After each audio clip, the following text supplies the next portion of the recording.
Salut à toutes et à tous et bienvenue à cette 12e édition, ce 12e rendez-vous de Agora Chita Palais sous droit monde. Agora Chita Palais sous droit monde, ce rendez-vous qui prend en compte les droits humains à travers les journées internationales.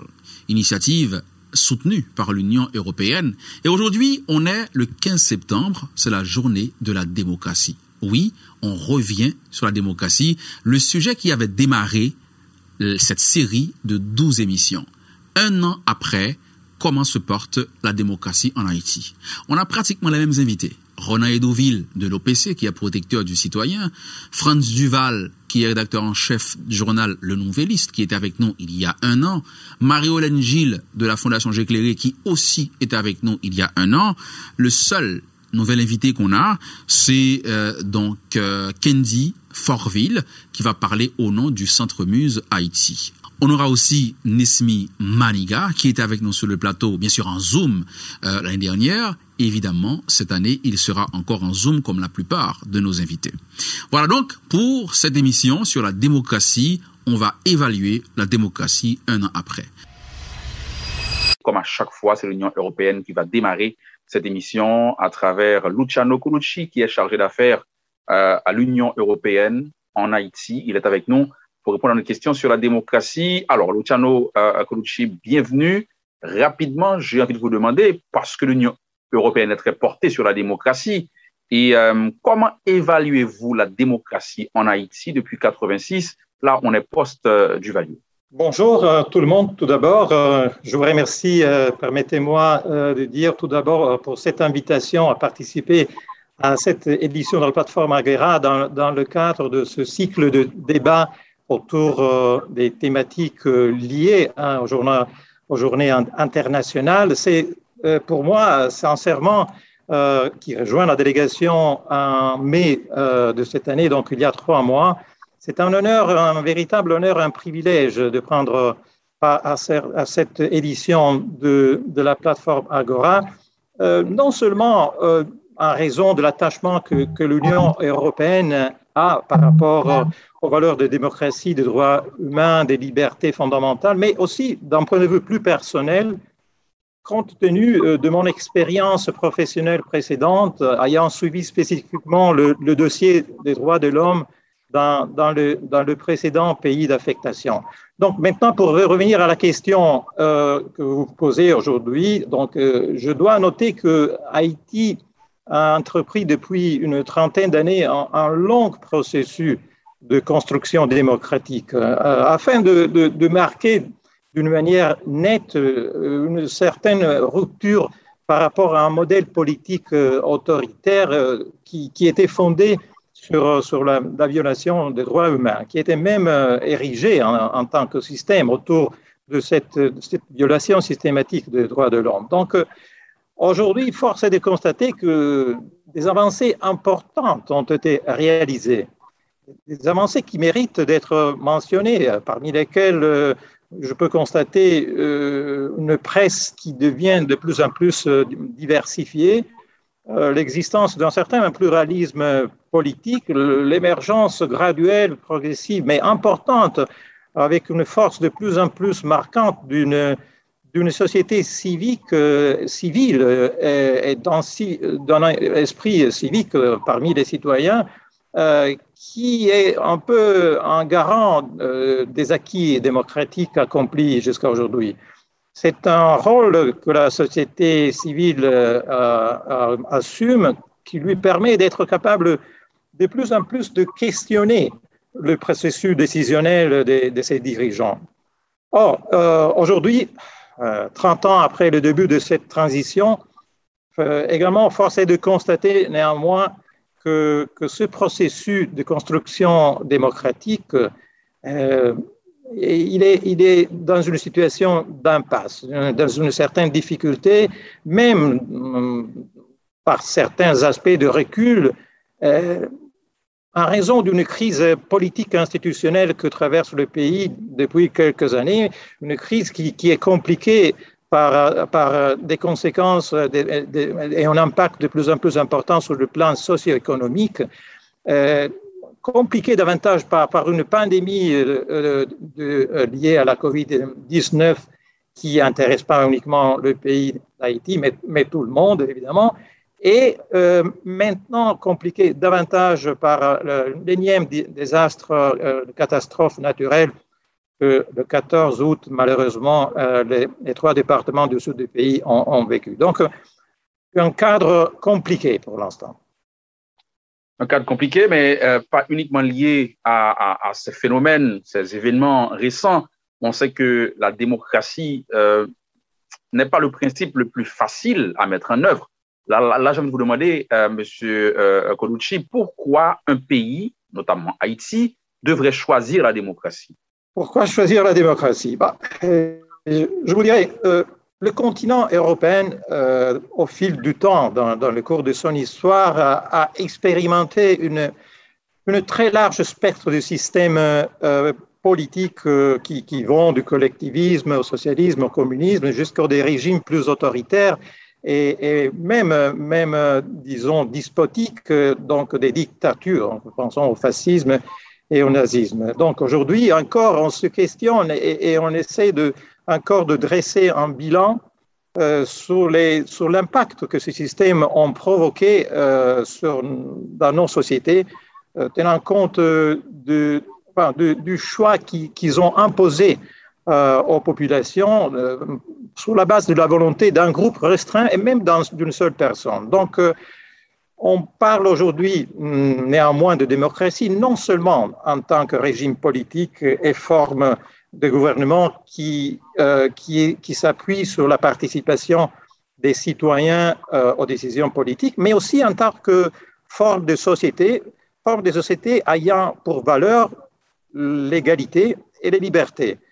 Donc, dans les deux cas, dans le cas du régime politique et de la forme de société, la construction d'une démocratie n'est jamais un processus simple, c'est toujours un processus compliqué, long, douloureux, qui demande la capacité d'aller par des parties prenantes vers l'autre, d'être capable d'être à l'écoute, de se confronter, d'accepter un point de vue différent, des fois aussi de savoir tendre la main vers l'ennemi de hier pour bâtir sur les différences à bénéfice de la collectivité dans le but de permettre la construction d'un système politique et d'une société plus équitable, mettant un peu à côté les considérations liées à son propre ego.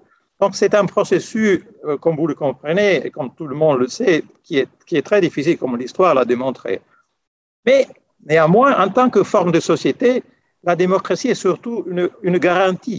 Une garantie que la voix de chacun, indépendamment de son appartenance politique, ethnique, de son croyance religieuse, de son orientation sexuelle, ou plutôt de son genre, sans aucune distinction, c'est une garantie que la voix de chacun sera prise en compte afin de bâtir des sociétés plus justes et plus inclusives. Mais maintenant là, c'est important pour l'Union européenne, la démocratie, mais on est en Haïti, dans un pays où on a l'impression que la bonne gouvernance, le respect des droits humains ne sont pas au rendez-vous ou encore ne sont pas des priorités pour les gouvernements successifs. Donc, comment appliquer la démocratie dans de telles conditions, selon vous, M. Colucci? La démocratie implique toute une série d'éléments indissociables donc, qui forment un tout. Donc, la démocratie, c'est un état de droit. C'est un état de droit qui doit s'appuyer sur l'existence de contre-pouvoirs forts institutionnalisés. Donc, la démocratie, c'est aussi en même temps le respect des droits. Donc, comment faire de sorte que le respect des droits soit implémenté? Comment faire de manière à s'assurer qu'il y a vraiment la mise en œuvre? C'est un processus graduel parce que les droits sont différents. On parle de droits très, très basiques comme le droit à l'existence, le droit à la vie, le droit à la santé, le droit à l'éducation, mais on va jusqu'au droit au travail, jusqu'au droit à l'épanouissement de la personne dans une société. Donc, comment faire de sorte que tout ça puisse être appliqué? Bon, l'Union européenne, par exemple, à ce domaine, surtout dans la mesure concernant spécifiquement l'épanouissement de l'individu dans la société appuie fortement l'éducation. L'éducation, qui dit éducation, dit aussi plus techniquement aussi la formation professionnelle pour l'adéquation entre le monde de l'éducation et le monde du travail. Donc, l'éducation comme vecteur capable d'offrir à tout le monde des opportunités égales de s'épanouir. Donc, pour moi, l'épanouissement de l'individu, c'est le niveau plus élevé des droits humains. Donc, quand on a satisfait tous les autres domaines, tous les autres besoins de base, tous les autres droits de base. Donc, c'est un engagement de l'Union européenne qui a particulièrement, disons, en termes généraux, mais spécifiquement, je dirais, en Haïti. Donc, ça serait un peu une de nos priorités dans le cycle de programmation de la coopération pour les années à venir en Haïti, de la communauté qui est formée par l'Union européenne et les États membres de l'Union européenne qui travailleront ensemble pour appuyer fortement l'éducation. Nous pensons que à travers la création de citoyens plus responsables, plus conscients, cela offre le chemin plus sûr pour une inclusion, une participation de tous à la gestion, à la prise des décisions et aussi au suivi des décisions, pas uniquement à la conception des décisions, mais également à la manière de contrôler seulement ce qu'on a choisi en tant que dirigeants font et décident de faire dans les pays. Donc, démocratie, c'est un autre aspect de la démocratie, aussi lutter contre l'injustice et l'impunité qui alimentent des structures d'inégalité, disons, dans la société. Qui dit démocratie dit également droit de vote. Donc, pour permettre d'implémenter, de mettre en œuvre les principes de la démocratie, il faut pouvoir également assurer un droit de vote qui soit effectif, libre, de façon à ce que tous citoyens qui exercent ce droit, sans crainte, sans aucune contrainte, soient bien conscients que tout d'abord, des enjeux politiques qu'il y a derrière sa voix, et étant certain que son vote sera pris pleinement en compte et qui sera reflété dans le choix légitime de ceux qui sortiront des urnes.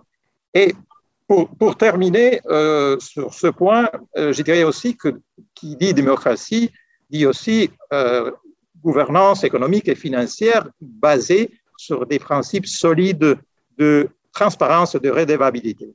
Au-delà de la politique, ou encore au-delà des politiques, il y a la société civile. Et on sait que l'Union européenne travaille beaucoup avec la société civile haïtienne, notamment. Allons voir, M. Colucci, comment est-ce que la société civile, ou encore ce partenariat avec la société civile, pourrait contribuer à renforcer la démocratie en Haïti? L'Union européenne est très convaincue que les organisations de la société civile représentent un acteur essentiel à la construction démocratique dans toute société, dans tout pays. Donc, certainement, en Haïti, les organisations de la société civile ont été appuyées dans le passé par l'Union européenne et continueront à bénéficier de cet appui dans le cycle de programmation de la coopération que nous allons entamer maintenant. À travers les organisations de la société civile, l'Union européenne soutient les initiatives visant à construire un esprit citoyen plus fort, plus solide, plus participatif et responsable. Et tout ça, comme je le mentionnais avant, passe certainement à travers l'éducation, mais aussi à travers des actions de sensibilisation dans les médias. Donc, pourquoi renforcer, pour terminer, la société civile? Parce que le renforcement des organisations, des associations qui nourrissent la société civile permet de former des citoyens plus à même de participer, comme on l'a mentionné, dans l'élaboration, dans la conception des politiques nationales, mais aussi sectorielles, même dans le suivi de la mise en œuvre de ces politiques, dans les ajustements nécessaires, dans les arbitrages, parce que on le sait bien, le budget de l'État est limité, donc il faut faire des choix. Et donc, tout ça, stimulant également de la part de l'État son obligation de redevabilité et de transparence et suscitant de plus en plus des débats publics approfondis avec la participation de tous les citoyens, mais spécialement des femmes et des jeunes qui sont un acteur incontournable pour la consolidation du processus démocratique. Agora, je t'ai parlé sur Droit Monde, cette édition sur la démocratie. On est le 15 septembre, on parle de démocratie pour la deuxième fois. On était là il y a un an pour parler de démocratie. Et là, on essaie de faire le bilan un an après. Et c'est Luciano Colucci, qui est donc chargé d'affaires à l'Union européenne, qui était avec nous, au nom de l'Union européenne, qui soutient cette initiative. Mais ça va continuer, bien sûr, avec d'autres invités pour parler encore démocratie et faire l'évaluation de ce système en Haïti un an après, avec tout ce qu'on connaît, tous les événements qu'on a connus durant l'année fin 2020 et début 2021. On fait l'évaluation ici et tout de suite à cette édition de Agora Chita Palais Droit Monde. Merci, Luciano Colucci. Il y a un an aussi, on a eu Ronan Edouville, je l'avais dit, qui est protecteur du citoyen. C'est une structure clé dans le respect des droits humains, le respect des droits humains qui est fondamental dans la démocratie. Il est avec nous encore, mais cette fois par Zoom, pour essayer de faire le bilan un an après. La question va être posée aussi à Ronan Edouville. Un an après, comment se porte la démocratie en Haïti, selon vous, Maître Edouville? Bon, on pourrait dire de manière crue dans l'impasse. Il faut se le rappeler que la démocratie est liée aux droits de l'homme, la démocratie est liée à la paix, la démocratie est liée à la sécurité internationale, la démocratie est liée aussi au développement durable, M. Garot. Si vous me demandez un an après de la première réunion qui s'est tenue à Port-au-Prince, et quel est donc le bilan en termes d'avancée démocratique en Haïti, je vous dirais que la démocratie est dans l'impasse. Et ceci pour plusieurs raisons. Le paysage politique va mal. Nous avons vécu beaucoup de difficultés. Il y a une dégradation de la situation sur le plan socio-économique. Le droit à la sécurité est on ne peut plus menacé avec des cas d'assassinat spectaculaires. Et le dernier en date, si on veut être objectif, eh bien, c'est l'assassinat du chef de l'État le 7 juillet 2021 dans sa résidence. À côté du climat d'insécurité qui s'installe dans le pays, il faut dire également que sur le plan socio-économique pur, c'est encore la même situation. Les gens vivant dans le pays, non seulement dans l'aire métropolitaine, mais aussi dans les villes de province, ne sont pas en mesure de faire face à des besoins de base.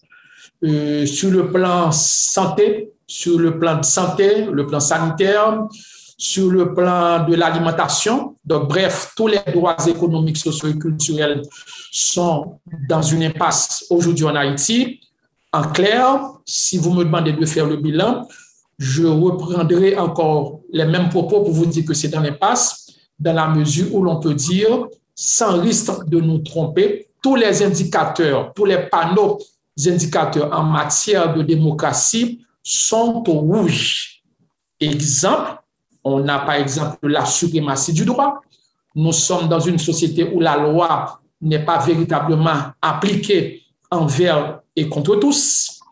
Nous avons ce problème d'intolérance politique, alors qu'on le sait, en matière de démocratie, l'un des panneaux indicateurs, c'est la tolérance politique.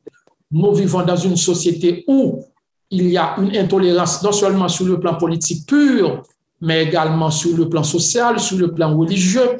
Les personnes ne peuvent pas exercer leurs droits civils conformément aux prescrits de la Déclaration universelle des droits de l'homme. La communauté LGBTI est toujours persécutée en raison de leur orientation sexuelle. Et aussi, on pourrait aussi parler de la liberté économique comme indicateur. La liberté économique, eh bien, il y a aujourd'hui un problème d'investissement. Ceux qui veulent investir, les entrepreneurs, les jeunes entrepreneurs sont dans des difficultés. Ils sont le plus souvent menacés par plus d'eux. Donc, et sans oublier justement la capsule des droits de l'homme, nous avons une situation qui est très, très négative aujourd'hui parce que les droits de l'homme ne sont pas respectés, ne sont pas protégés, ne sont pas mis en œuvre.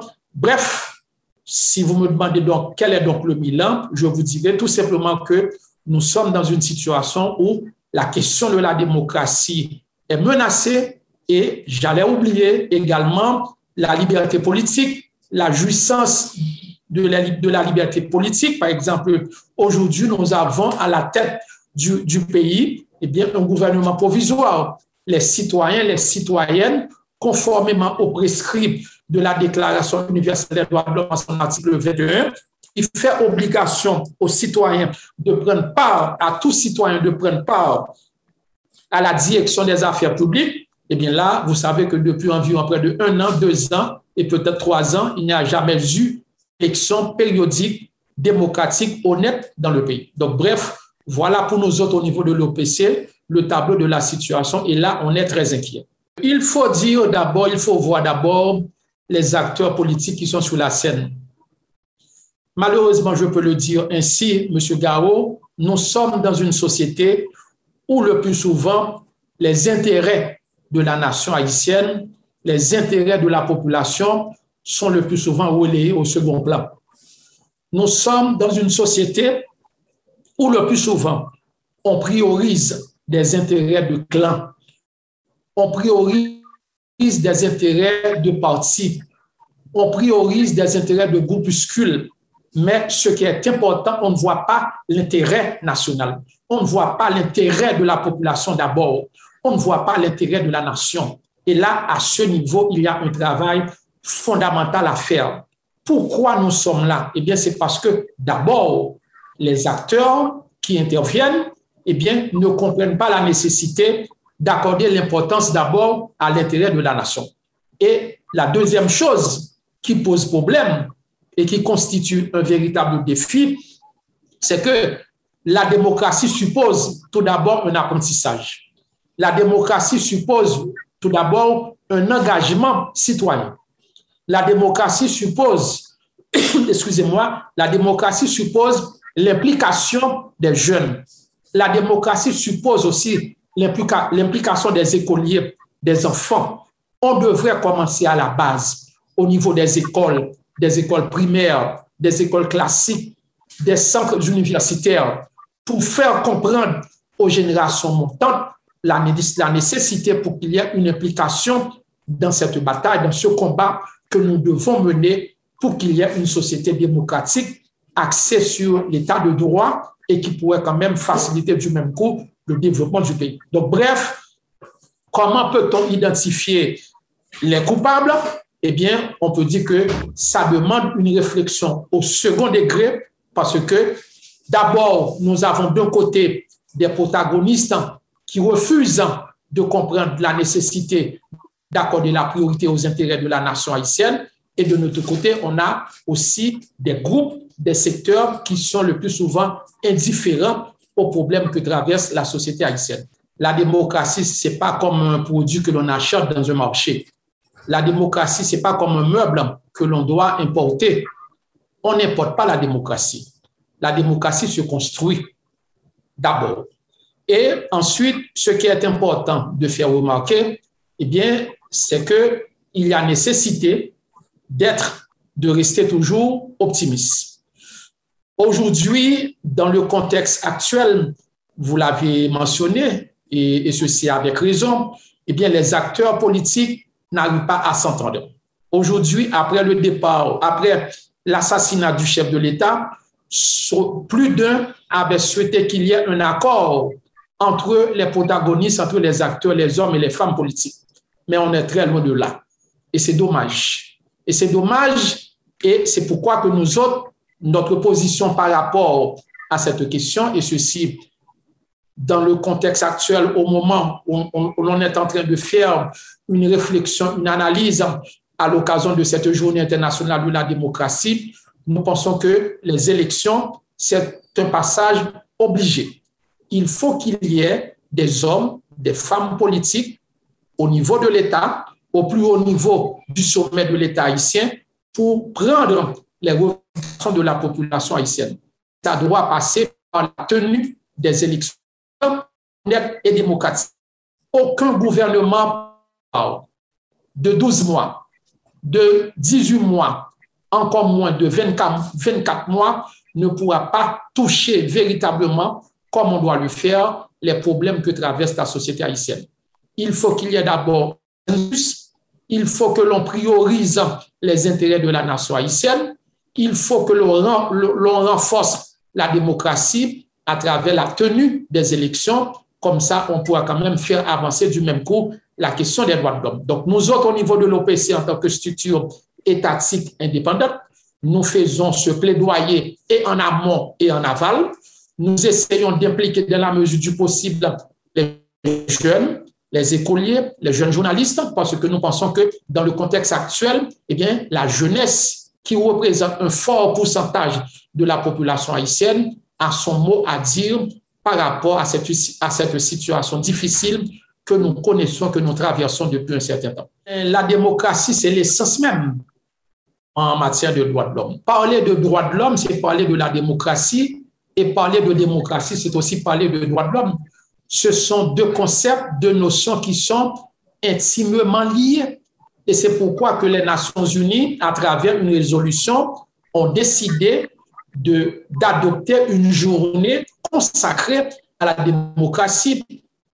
Et dans le préambule même de cette résolution, il est clairement dit que la démocratie et les droits de l'homme sont interdépendants. En clair, si nous restons toujours dans cette situation de crise, dans cette confusion sur le plan politique, certainement il y aura une détérioration en matière de droits civils et politiques d'une part, mais aussi en matière de droits économiques, sociaux et culturels. Donc, en clair, nous autres, nous croyons fermement, et ceci au regard de la résolution adoptée par les Nations Unies, démocratie, droits de l'homme, paix durable, sécurité internationale, développement durable, eh bien, ce sont des notions qui sont intimement liées, on ne peut pas les détacher. On l'avait dit, René Douville, l'institution que vous dirigez actuellement est un pilier pour la démocratie. On parle de l'OPC, on parle de respect des droits humains. S'il faudrait encore être là dans un an, en 2022, René Douville, pour parler démocratie, qu'est-ce que vous souhaiteriez pouvoir dire en termes de bilan? Dites-nous vos souhaits pour la démocratie, René Douville. On souhaiterait, bien évidemment, qu'il y ait un autre tableau. On souhaiterait qu'il y ait un changement au niveau du paysage politique. On souhaiterait que, par exemple, les autorités étatiques prennent leurs responsabilités en matière de protection, en matière de respect, en matière de mise en œuvre des droits de l'homme. On souhaiterait aussi que les acteurs politiques deviennent beaucoup plus tolérants. On souhaiterait qu'il y ait beaucoup plus de tolérance au niveau de la société haïtienne pour la communauté LGBTI, pour les personnes vivant avec un handicap que l'on appelle les personnes à mobilité réduite. On souhaiterait que l'on respecte beaucoup plus la dignité de l'être humain, la protection des droits de la femme, la protection des enfants, les enfants des rues, les enfants qui sont en milieu carcéral. C'est ce qu'on souhaiterait et nous devons mener ce combat pour y arriver. On retrouve Frantz Duval, qui est rédacteur en chef du Nouvelliste et directeur de médias, Magic 9, qui était avec nous sur le plateau il y a un an. Donc, qui nous a expliqué bien sûr que c'était un processus long, qui va pas s'achever bientôt. Et un an après, allons voir avec Frantz comment il évalue la situation. Donc, Frantz Duval, quel regard portez-vous aujourd'hui sur la démocratie un an après? Heureux de vous retrouver pour cet agora sur la démocratie, un an après, pour essayer de faire le point sur tout ce qui s'est passé et sur comment je vois la démocratie en Haïti. Je vois la démocratie de façon très, je dirais personnellement, je suis très navré de tout ce qui se passe, de tout ce qui s'est passé en un an. On a eu la mort du président, l'assassinat du président. On a eu une tentative ratée pour le moment de changer la Constitution. On a eu une tentative ratée jusqu'à présent de mettre sur pied un conseil électoral, d'essayer de faire des élections. On a eu une collection de premiers ministres, les uns les plus illégaux que les autres. Et aujourd'hui, on se retrouve avec un premier ministre sans président. On est en train de chercher, est-ce qu'on va avoir un président intérimaire? Est-ce qu'on va rester avec ce premier ministre, M. Ariel Henry, qui n'a pas de président? Est-ce qu'on va rester avec ce gouvernement? Est-ce qu'on va rester avec les personnes qui ont été installées par le président Jovenel Moïse, à la fois à la tête du Conseil électoral et d'autres institutions haïtiennes? La démocratie va mal et sur le papier en Haïti et dans les faits. On a eu une tentative de coup d'État le 7 février, on a eu des juges qui ont été accusés, arrêtés, libérés, révoqués. On a un juge là actuellement qui est recherché par la police dont la tête est mise à prix. On a eu beaucoup d'événements maintenant et tous ces événements ont malheureusement affaibli la démocratie en Haïti, affaibli la démocratisation, le processus de démocratisation. Rien n'a été fait pour renforcer le peu qu'on avait en 2020 et aujourd'hui on se retrouve vraiment dans un désert institutionnel. Il n'y a aucune institution haïtienne qui fonctionne comme c'est prévu par la loi. Il n'y a pas de président, le président a été tué. Il y a un premier ministre qui n'a été ratifié par personne. Il y a un conseil de gouvernement, un conseil des ministres qui ne relève pas de président. On n'a pas de président de la Cour de cassation quand la COVID a emporté le président de la Cour de cassation. Le CSPJ n'a pas de président. Le CSPJ est dysfonctionnel parce que les dernières élections pour le Conseil supérieur du pouvoir judiciaire n'ont pas pu aboutir à ce que les membres prennent fonction. On a des juges de la Cour de cassation qui ne savent pas s'ils sont encore juges, s'ils ne sont pas juges. On a la population qui se demande est-ce que des juges sont impliqués dans l'assassinat du président. On a la police qui a un directeur intérimaire. On a le Parlement qui a quelques élus, mais qui ne peut pas se réunir, qui ne peut pas décider de quoi que ce soit. On n'a plus de maire. En réalité, la démocratie va très mal en Haïti et l'institution, le conseil indépendant que le président Moïse avait nommé pour changer la constitution est empêtré dans le changement de constitution. On ne sait plus le nombre de versions de cette constitution qui ont été préparées par cette commission. À chaque fois, ça va dans un sens ou dans l'autre. Un matin, on aura un vice-président. Un matin, on n'aura pas de Sénat. Un matin, le Sénat est revenu. Un matin, on aura moins d'élus. Un autre matin, on en aura plus. Un matin, seul le président pourra diriger tous les pouvoirs, l'exécutif, le législatif et le judiciaire. En fin de compte, on est très mal parti parce que le constat avait été fait l'année dernière. Il y a quelque chose qu'on n'a pas compris. Il y a le même problème depuis 1986. Le président en fonction ne tient pas à la démocratie comme la démocratie devrait être. Et ce président en fonction, Jovenel Moïse, a essayé de jouer avec les mécanismes, a essayé de profiter de certains vides, de certains flous, pour prendre beaucoup de décrets, pour prendre beaucoup d'arrêtés, pour essayer de changer beaucoup de choses unilatéralement. On se rappelle de ce décret sur l'ANI, ce fameux service d'intelligence qui ne devait relever que du président. Et tout ça pour dire qu'on a fait vraiment très mauvaise route en 2021, enfin septembre 2020 à aujourd'hui. On a fait une très mauvaise route avec le processus de démocratisation en Haïti. Les parlementaires ont cassé l'image du Parlement. Les parlementaires ont un bilan exécrable. Le président en a profité. En janvier 2020, il a profité pour annoncer que le Parlement était caduc. Et quand cela s'est produit, la population n'a rien dit parce que le Parlement avait un bilan exécrable. Et les juges aussi ont essayé de faire des choses qui n'étaient pas dans leur mandat.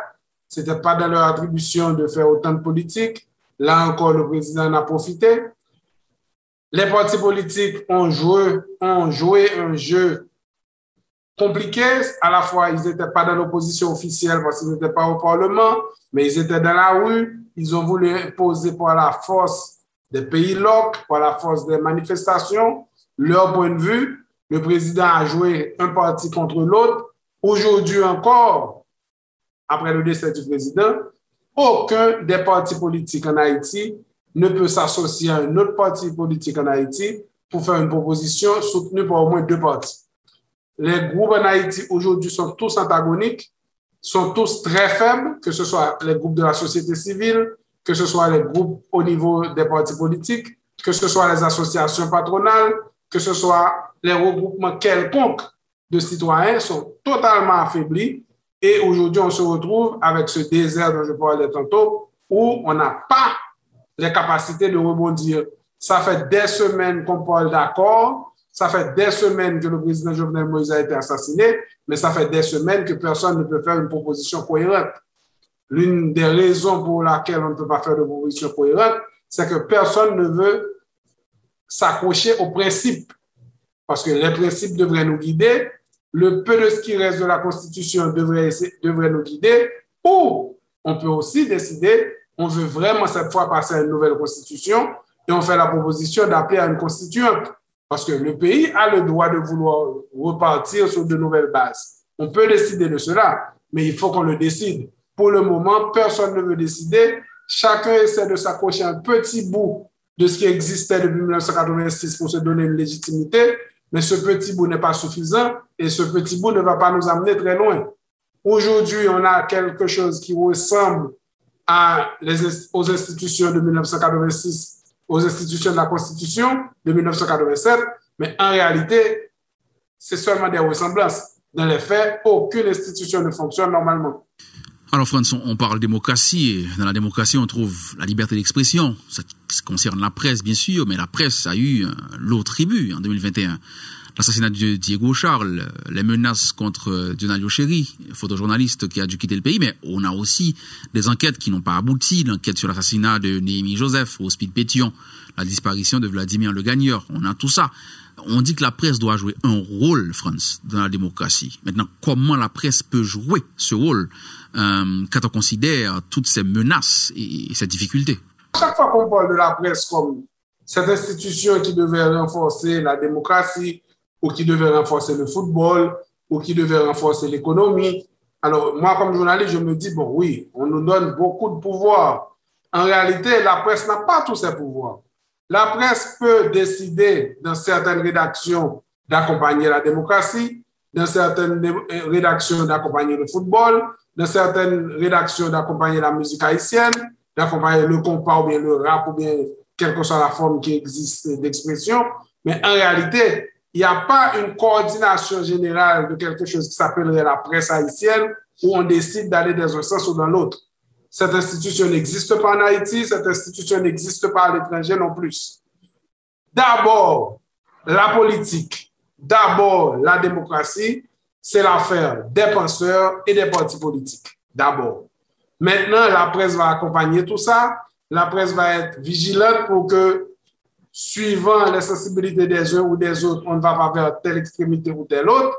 Mais en réalité, cette unité à l'intérieur de la presse, c'est une unité illusoire. Ça n'existe pas des gardiens qui, dans chaque rédaction, qui tiennent à ce que la presse soit vigilante sur la démocratie ou sur quelque autre secteur que ce soit. Moi, je crois qu'il ne faut pas donner à la presse ce rôle. La presse va essayer de faire de son mieux.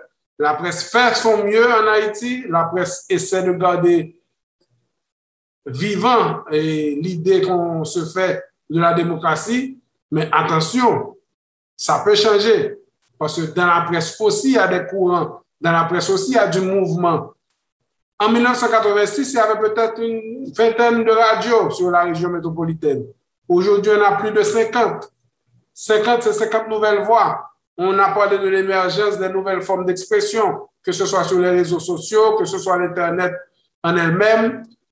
Il y a plein de voix qui s'expriment et autant de voix, c'est autant de division. Autant de voix, c'est autant d'atomisation de l'opinion publique et chacun peut aller essayer d'emmener dans une direction ou dans une autre. Je suis connu pour être un partisan de la liberté d'expression dans toutes ces expressions. Et je crois qu'il y a de la place pour toutes les notes de musique, il y a de la place pour toutes les lettres de l'alphabet et dans le dictionnaire, il y a de la place pour toutes les opinions dans la presse. Et c'est un combat pour aller dans un sens ou dans l'autre.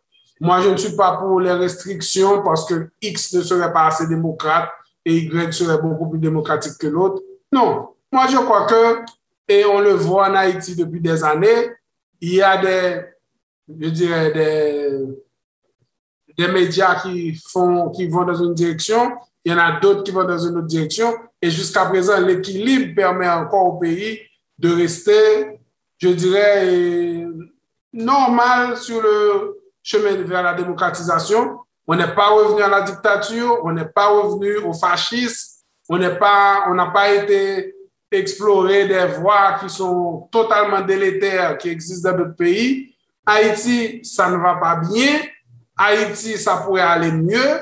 Les institutions haïtiennes sont très faibles, mais pour le moment encore, on ne va pas jeter le bébé de la presse avec l'eau du bain, même si l'eau est très sale. Et aujourd'hui, même si les problèmes ont augmenté, je crois qu'on est en face d'une opportunité pour se ressaisir, une opportunité pour repenser, une opportunité pour relancer le débat démocratique en Haïti. Le problème, c'est que les problèmes du quotidien risquent de nous empêcher de faire la réflexion nécessaire, de faire les choix nécessaires. Le président a été assassiné le 7 juin, il y a eu le séisme le 14 août, on ne sait pas ce qui nous attend demain, on peut encore être frappé par un important cyclone, on peut avoir d'autres difficultés.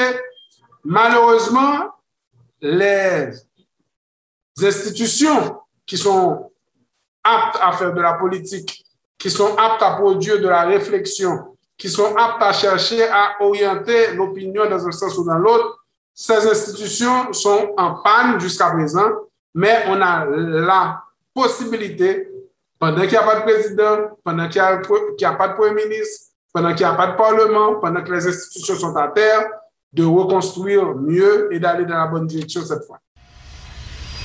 Mario-Hélène Gilles est responsable de programme au niveau de la Fondation J'éclairé, FJKL. Et parce qu'elle est avec nous à nouveau sur le plateau un an après, la question, c'est Mario-Hélène Gilles, un an après, que peut-on dire de la situation de la démocratie en Haïti? Merci Luckner. Mais jusqu'à maintenant, ça va très mal, un an après, pour la démocratie de notre pays. Le phénomène de l'insécurité, le phénomène des gangs, l'impunité, la corruption qui gangrène le pays. Jusqu'à maintenant, la classe politique n'est pas renouvelée. Il n'y a pas de volonté politique réelle afin de montrer au monde entier que Haïti est un pays démocratique. Les gens sont intolérants, plein de partis politiques et beaucoup de manifestations des rues. Il y a la misère, il y a la corruption qui gangrène la société. Un an après, on voit que la situation n'a pas vraiment changé dans le pays de Jean-Jacques Dessalines. On peut dire que n'a marqué pas sous place. Il n'y a pas d'avancée réelle. Nous notons que c'est les gangs qui ont simé la terreur, qui ont géré le pays. Par exemple, comment comprenez-vous, amortissant, après la situation est dégénérée, amortissant. Pour qui ça, c'est gang yo, qui met des gens dehors, qui pillent kayo, yo violé, yo assassiné, yo bat, ils font ce qu'ils veulent au su et au vu de toutes les autorités. Donc, cela dit, la population est livrée à lui-même, je ne veux dire. Nous payons les dirigeants qu'il faut, dans la place qu'il faut. Ça vient mettre la démocratie en péril. Nous pas gagné population, pas gagné carte pour voter comme ça doit en constitution dit.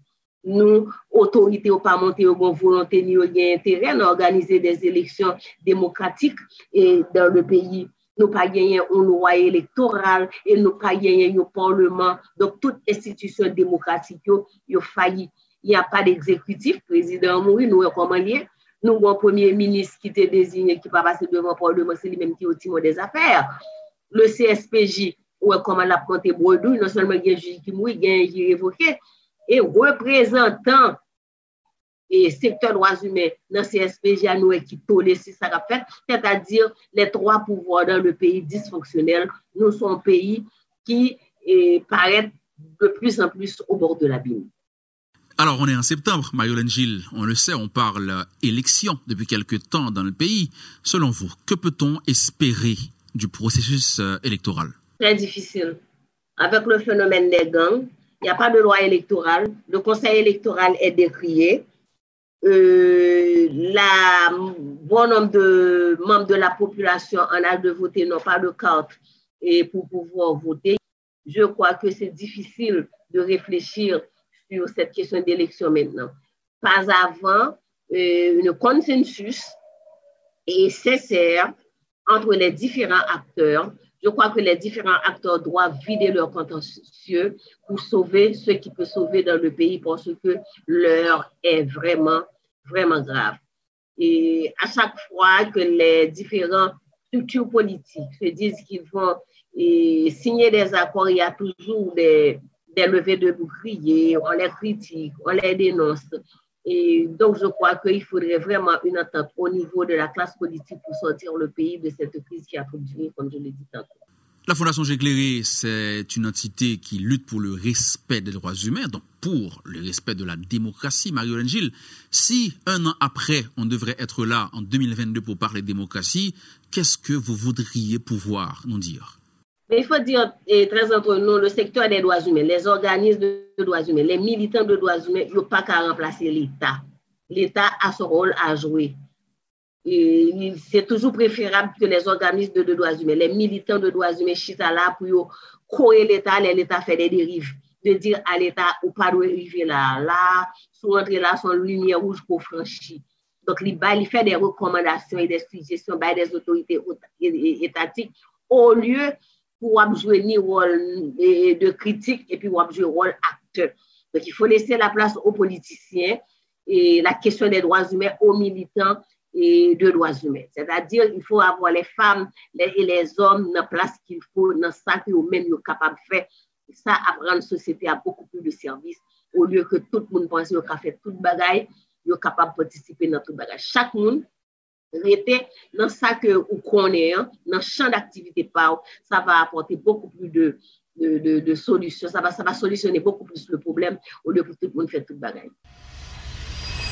Nesmi Maniga, vous êtes un ancien ministre de l'Éducation en Haïti. Il y a un an, vous nous avez parlé de la démocratie par rapport à l'éducation, ce qui devait être fait à l'école déjà pour la démocratie. Un an après, on va vous poser la même question, bien sûr. Comment voyez-vous le processus démocratique en Haïti? Merci, c'est toujours un plaisir d'être sur Agora pour répondre à une question de taille. Un an après, qu'est-ce qui s'est produit en Haïti dans le domaine de la démocratie? Peut-on faire un bilan? Je pense que c'est une question extrêmement critique. Et c'est pour moi aussi l'occasion de dire que analyser la question de la démocratie en Haïti, c'est davantage moi je le vois davantage tel un voyage plutôt qu'une destination. En ce sens que si l'on prend l'ensemble des éléments constitutifs pour donner une telle réponse, que ce soit les droits politiques, les droits économiques, les droits sociaux, les droits culturels, pour les différentes catégories, tranches d'âge de la population, cela demanderait une réflexion extrêmement outillée pour analyser, avoir des indicateurs, ainsi de suite. Mais le sentiment général, si on veut faire un bilan, c'est qu'il y a beaucoup d'événements qui se sont produits, notamment sur le terrain politique. L'année dernière, on était à discuter de l'impasse politique que beaucoup appelaient à l'époque, on sortait du pays loc. On sortait déjà d'un fin de mandat où il y avait beaucoup de questions sur la durée du mandat du président. On sortait également d'un imbroglio pour savoir est-ce qu'on allait vers une nouvelle constitution ou est-ce qu'on allait faire des élections à partir de cette constitution pour renouveler les institutions démocratiques, l'exécutif, le Parlement et incidemment les juges de la plus haute instance de la Cour de cassation. Aujourd'hui, un an plus tard, je pense qu'on le voit encore un peu plus flou.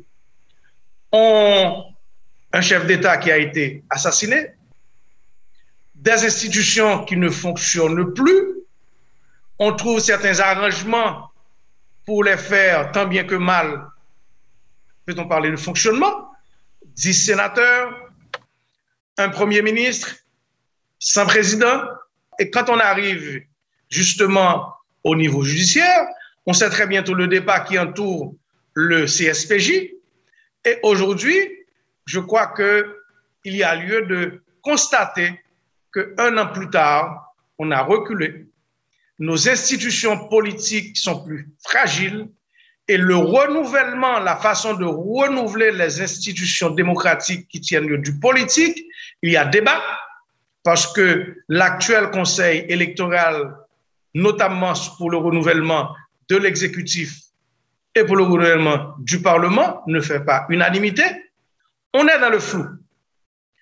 Un an plus tard maintenant, si on prend les institutions et si on regarde la façon de gérer notre compréhension des droits économiques, on ne peut pas dire qu'on a avancé parce que quand environ 20% du budget va seulement pour renforcer le social, l'éducation, la santé, tout ce qui permet à une nation d'avoir sa cohésion pour prendre des décisions, pour vivre ensemble.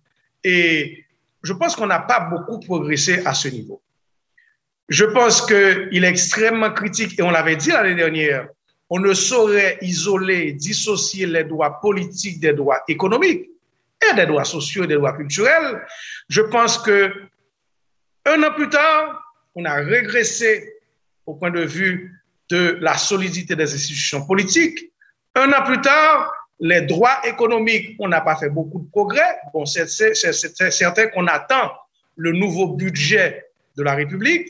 On aurait souhaité avoir un peu plus de moyens pour que les institutions sociales du pays, la santé, la jeunesse, l'emploi pour les jeunes, l'éducation en général, la culture de la jeunesse, qu'on ait davantage de moyens pour renforcer cette cohésion, cette construction de la nation, parce que je pense que renforcer les institutions démocratiques, les institutions de l'État, le cas juridique le définit très bien, mais renforcer le sentiment national, renforcer le sentiment d'appartenance, l'identité qu'on appartient à une communauté de destin, je crois que ceci est aussi important pour renforcer la démocratie dans le pays. Donc, je pense que si on le prend comme à la fois une destination, on n'y est pas. Si on le prend comme un voyage, à ce moment-là, il y a lieu de voir les pratiques, il y a lieu de voir l'ensemble des acteurs, la façon dont on interagit pour renforcer cette démocratie. 2021, on fait le tour du monde, on regarde d'autres pays qui affrontent les mêmes difficultés. L'Afghanistan vient de voir comment ça se passe. Le Mali, qui est un peu plus proche de nous. Je crois qu'il y a un recul global, une sensation de recul aujourd'hui par rapport à ce qu'on pourrait définir comme l'état de la démocratie en Haïti. Tout ceci n'est pas le fruit d'un hasard, évidemment. Nous sommes très clair. Aucun pays n'a pas qu'à décréter démocratie. Tant qu'on doit décréter une loi, on décrète loi, on arrête. C'est pour ça qu'on a publié dans un moniteur où dit Haïti démocratique aujourd'hui. C'est une culture. C'est des pratiques. C'est une éducation. C'est des comportements, c'est des attitudes, c'est mentalité. Et je ne sais dire, si nous pas décidé d'investir tout bon dans la culture démocratique, ça, par une éducation qui fait pour ça. Éducation à la jeunesse, éducation jeunesse pour démocratie, éducation seule des élites aussi, éducation de ceux qui prennent les décisions. Parce que ce n'est pas parce que vous gagnez différents types de compétences disciplinaires dans n'importe quel domaine que automatiquement, vous êtes capable de transposer ça pour faire société à démocratique ou société à marché. La démocratie ne se décrète pas. Ce n'est pas des textes uniquement. Sont vécus, sont ensemble d'accords que la société a gagné pour l'avancer, qui façon nous aborder la liberté de la presse, qui façon nous aborder qui nous font meilleure répartition budget paysan pour que nous tenions compte de solidarité qui pour entre milieu rural, entre bidonvilles, entre villes, entre différentes couches de la population qui j'en aborde des questions de solidarité, qui j'en nous baille tout le monde même opportunité, égalité des chances au départ. Éducation, c'est un élément fondamental pour nous faire. Mais c'est normal que nous arrivions là, dans un contexte que malheureusement, nous-mêmes réduisons le budget, pourcentage budget que nous allouons à l'éducation de la jeunesse, à l'éducation tout court, formelle, non formelle, de manière absolue et de manière relative. Donc, c'est pour un hasard, malheureusement, sont construits parce que nous manquons de mettre en phase sous lui. Ça ne les politiques aujourd'hui sont bonnes discussions autour de séparer ministères, autour de séparer direction générale, autour de séparer pouvoir, autour de élections. Or, démocratie, politique, c'est politique publique. C'est qui jeune pour le emploi. c'est qui gens nous capables de vivre plus bien en tenant compte de l'environnement pays que nous gagnons, qui gens capables de moins se dégrader. Donc, c'est le vivre ensemble qui constituait ce pourquoi on veut être démocratique. Et ça, c'est le résultat, manque de focus que nous gagnons sur ça que fait un pays marché et que nous étions seulement sur le politique en disant que la démocratie, c'est séparer le peu de richesse que le pays a gagné, alors que ça, pour nous faire, c'est répartir les opportunités en tenant compte du fait que j'aime toujours dit, majorité pays, c'est jeune, majorité pays a plus de 70% qui a 35 ans, toute la moitié gagne moins que 25 ans, c'est là pour focus pays, il y a une grande partie et tout doit se passer par l'éducation à la démocratie, en notre culture de vivre ensemble, et ça m'a des indicateurs pour le mesurer. J'étais heureux de découvrir qu'il y a une jeunesse engagée, active, et qui est prête, comme j'aime le dire, pour les deux aventures. L'aventure du pire comme l'aventure du meilleur. L'aventure du pire, c'est que il y a un risque de découragement, il y a un risque de désillusion qui est très clair, et ceci se traduit par le nombre de jeunes qui, pendant cette dernière décennie, a voyagé à la recherche et en quête d'autonomie et en quête de pouvoir exploiter leurs talents.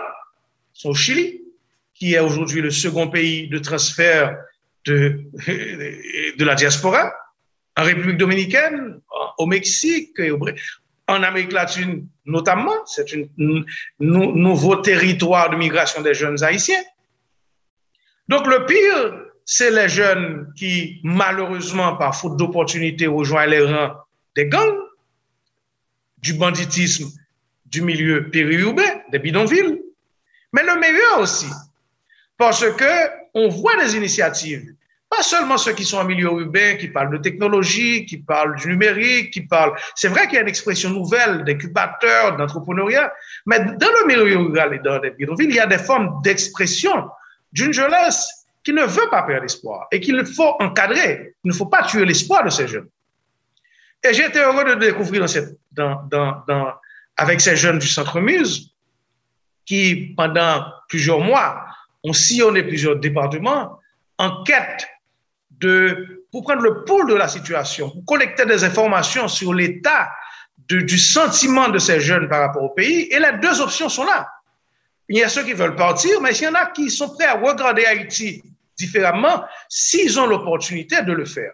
Mais en plus, c'est une génération qui ne se cantonne pas uniquement à brandir les droits politiques, seulement les élections pour aller à des postes électifs, seulement des élections pour faire partie de l'appareil d'État. Ils veulent participer économiquement, l'inclusion financière, avoir accès à des financements, au crédit pour démarrer leur entreprise, pour faire partie d'une nouvelle aventure économique. Ils n'attendent pas uniquement l'État. Ce sont des signes encourageants dont il faut tenir compte, mais pas le temps. Pas aucun pays me connaît qui déclarait tête ou bien qui vit en état de démocratie. Ça veut dire que, et pris dans le sens où institution l'État a marché, institution société civile a marché, gon harmonie, gen progrès économique, gen répartition de richesses qui créent dans la société de manière relativement équitable, sans payer un gain non seulement très fort taux de scolarisation, équité dans la scolarisation, filles, garçons, milieu rural, milieu urbain, côté indicateur de monde qui réussit l'école dans toute couche sociale, et pas seulement un petit groupe monde seulement, Jean-Louis Jodi en Haïti, qui réussit local, qui réussit l'école en particulier. Éducation, pas aucun État qui est démocratique, si en même temps tout, il n'a pas réussi à l'autre niveau d'éducation. Donc, ça nous cherche en Haïti, nous pas venir si que nous pas gagner pas seulement plus de monde à l'école, mais plus de monde qui réussit finir l'école, non curriculum côté que yo nous renouveler éducation à la citoyenneté, pas parler seulement d'instruction civique, morale, religieuse uniquement, mais en plus de ça, éducation à la citoyenneté. Parce que bien sûr, quand on a une éducation civique et morale, nous apprenons ni tout, nous apprenons pendant la présidence à vie. Nous apprenons ni tout côté que ou gon certaines perceptions du religieux qui peut-être aller au-delà de ensemble de pratiques réelles sociétaires. N'a parlé de éducation citoyenne qui permet de nous vivre en harmonie avec milieu sociologique, nous, culture, nous, histoire, nous. Donc, éducation civique, morale, éducation citoyenne qui est encore beaucoup plus large. Et peu importe diplôme que citoyen a gagné, mais nous avons conscience démocratique, nous avons conscience de citoyens que la vivent en communauté, en culture du partage, en culture que le PACAP réussit pour col. C'est pas non plus, c'est pas seulement l'aventure solitaire, mais c'est l'aventure solidaire. C'est depuis le gouverneur de la Rosée, l'Assemblée générale des gouverneurs de la Rosée, c'est la construction de la nation qui pas seulement renforcer les institutions de l'État, mais renforcer ce savoir-vivre dont on a parlé. Ça, pas qu'un l'autre gens capable de faire, son nouvelle éducation, ou éducation qui misait, et d'ailleurs c'était tout le pari du nouveau secondaire avec filière sciences, vie et terre, avec éducation artistique et culturelle, avec éducation côté économie rentrer dans le curriculum, parce que pas qu'un citoyen engagé, sans citoyen autonome et actif qui a moyen tout de son indépendance. Pour c'est pas avec 1000 gouttes que le va le voter. Donc, ce est complexe et pas gagner démocratie sans un peuple éduqué à l'éducation à la citoyenneté et qui réussit le processus d'éducation qui dépasse 100% de tout le monde qui est scolarisé. La démocratie, c'est du concret. Quand on parle de démocratie, on voit aussi les jeunes. Qu'est-ce qu'ils veulent? La question a été abordée par Centre Muse Haïti qui a conduit ce plaidoyer auprès des jeunes pour essayer de comprendre qu'est-ce qu'ils veulent, comment ils voient la démocratie. On ne va pas oublier que cette idée a pris naissance ici, à travers Agora, il y a 1 an. Et si on parlait résultat aujourd'hui? C'est Kendi Forville qui représente Centre Muse Haïti, Centre Muse qui a conduit cette enquête, cette initiative. Kendi Forville, qui ça, initiative ça, bail, ce qui ça a débouché 1 an après que nous prenons pour nous consulter jeunes sur démocratie? Et alors, bonsoir Gao. Et Jean-Oudia, c'est Kendi Forville qui représente Centre Muse Haïti. Et Centre Muse Haïti, depuis septembre 2020, li parti à la rencontre jeunes haïtiennes de catégorie qui c'est catégorie 15 à 24 ans, dans l'idée pour le capable comprendre et sentir ça yo gagné comme revendication, ça yo gagné comme préoccupation de démocratie en Haïti. Donc tout ça c'est tout un projet qui allait à la rencontre jeunes dans l'idée pour aider construire démocratie en Haïti. Donc nous baptiser le projet des jeunes pour la démocratie en Haïti. Donc qui fait depuis septembre 2020. Et c'est un projet qui était accompagné par le professeur Nesmi Maniga.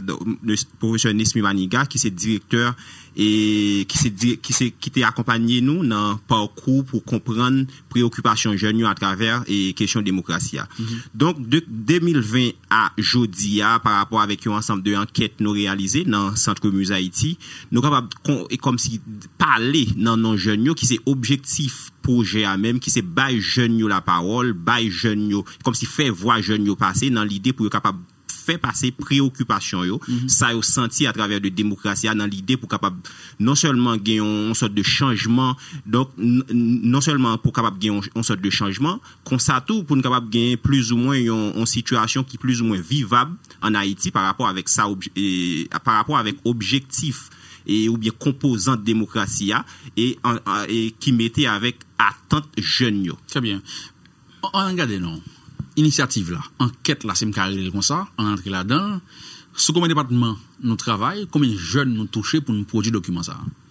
Et alors, c'est un travail qui est élaboré sous 3 grands départements, c'est capable de dire comme ça dans le pays, c'est Sud, l'Ouest, Nord. Okay. Donc, à partir de enquête ça, nous t'es parti à la rencontre jeunes, nous rencontrons un échantillon de 53 jeunes. 53 jeunes, là-dedans, on va regarder représentation et féminine très accordée, donc question de genre, non?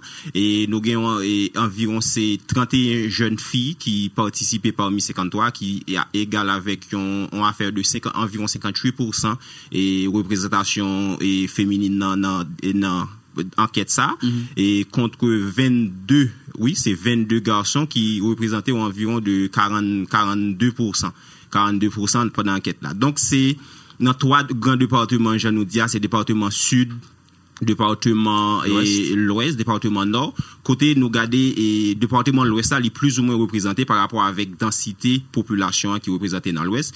Mais nous t'ai rencontré tout un ensemble de jeunes par rapport avec catégorie sociale yo représenté. Par exemple, si n'a regardé question et jeunes artisans, étudiants et élèves et jeunes décrochés des étudiants et jeunes qui gagnent orientation sexuelle différente. Et nous rencontrer tous jeunes et travailleurs du sexe et tout un ensemble de catégories, jeunes qui dans le milieu défavorisé, des jeunes et qui en conflit avec la loi. Tout ça, c'est un ensemble de jeunes nous rencontrer dans le sens que pour nous capable de créer une sorte de représentation qualitative, c'est-à-dire comme ça, dans l'idée pour capable, par rapport avec revendication jeunes de démocratie, ça y a dit, donc l'idée ou bien voix jeunes pour faire passer auprès de décideurs, il est capable plus ou moins représenter par rapport avec ensemble et éléments ça qui constituent population étude plaidoyer. OK, mais maintenant nous fait travail ça, nous marcher avec les jeunes partage avec nous qui ça jeune yo mandé qui ça yo vle non enquête ça que nous mener ça nous joindre. Et alors pour nous dire bien et une bagage qui est intéressant par rapport avec enquête là, c'est que et contrairement avec ça ensemble de monde garder de démocratie côté yo parti avec une réduction de démocratie parfois yo comprendre seulement non tendance ou bien non vision et politique et par contre enquête ça était surtout prend 3 catégories ou bien t'as dit 3 dimensions de démocratie. C'est d'abord une dimension sociale, ensuite une dimension économique pour une dimension politique par rapport avec ça. Donc sous 3 aspects ou bien et 3 dimension ça de démocratie, jeunes yo gagne un ensemble de revendications. Et par exemple, si n'a regardé sous dimension sociale là, dans premier temps jeunes yo essayer à revendiquer une situation qui liée avec question éducation. Donc jeunes yo t'a remis pour décideurs yo, autorités yo, mettez en place un ensemble de politiques publiques à l'éducation dans l'idée pour capable plus ou moins et adapter avec une sorte d'éducation de qualité. Et par exemple, si on prend le cas de jeunes en milieu rural, on va comprendre qu'un ensemble de jeunes yo parcouru comme si m'ta dit une quantité de kilomètres pour yo capable et comme si aller l'école. Donc ça c'est un élément qui lié avec revendication jeunes yo sous plan éducatif dans le sens que pour mettre une sorte de accessibilité transport pour yo dans question aller l'école. Pour question de santé par exemple, ça c'est surtout dans dimension sociale là, jeunes yo ont ensemble de revendications sur question santé. Et jeunes yo critiquer une situation côté pour gagner santé en Haïti, faut ou gagner comme si m'ta dit ou rentrer là au vin de santé tout marcher avec Koblo. Donc situation ça les jeunes yo critiquer et yo proposer des solutions par rapport avec situation ça. Donc c'est dans l'idée pour capable situation santé pour améliorer comment c'est l'état et à travers politique publique li gagne dans question santé pour construire l'hôpital dans zone qui plus ou moins est reculé non seulement construire l'hôpital et si gagne des centres de santé ou bien l'hôpital qui était là déjà renforcer dans l'idée pour capable plus ou moins et répondre avec question droit ça si n'a pas comprendre c'est droit à la santé qui constitue un droit et fondamental yo dans question démocratie. Ça c'est comme si c'est demande jeunes yo dans ça qui gagne avec question santé, éducation et question justice par exemple, jeunes yo font ensemble de revendications par rapport avec question justice. Yo fait par exemple si n'a prend un ensemble de témoignages jeunes yo et fait connaît côté yo garder justice là li manquer dans question impartialité li. Jeunes yo a revendiqué toute une question de impartialité et dans question justice là pour justice là pas c'est un bagage qui monde qui gagne plus moyen c'est yo pour gagner justice et jeunes yo surtout mandé tout pour gagner de comme si avocat qui accompagne yo monde qui monde nous ta considérer qui plus vulnérable yo dans sens que faut que yo joigne une assistance juridique dans sens ça.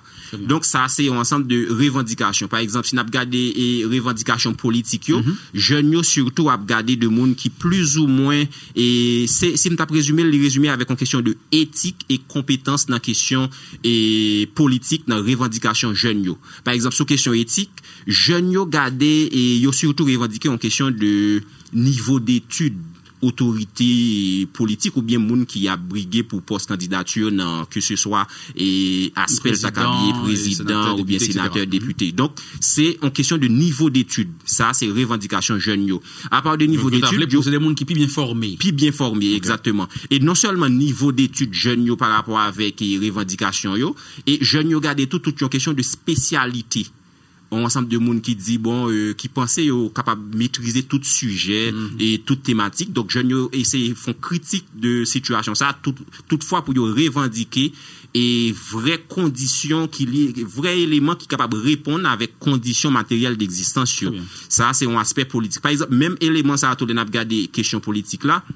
Jeunes yo pas seulement revendiquer dans aspect social et politique, yo prend en compte de éléments économiques yo tout. Par exemple, si n'a regarder ça qui gagne avec question économie, jeunes yo surtout manifester volonté yo pour une sorte de décentralisation, si m'ta dire comme ça, de activités génératrices revenus yo.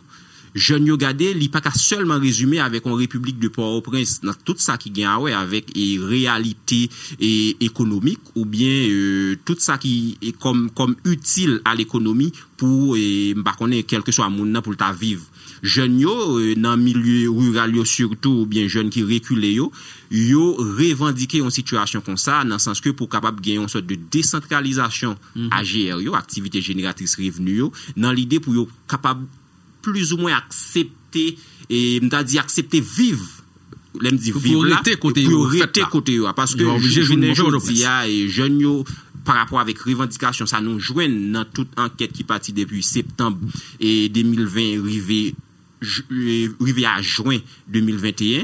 Donc jeunes yo ou regarder comme si yo ouais réalité la vie yo tout l'autre côté sauf Haïti.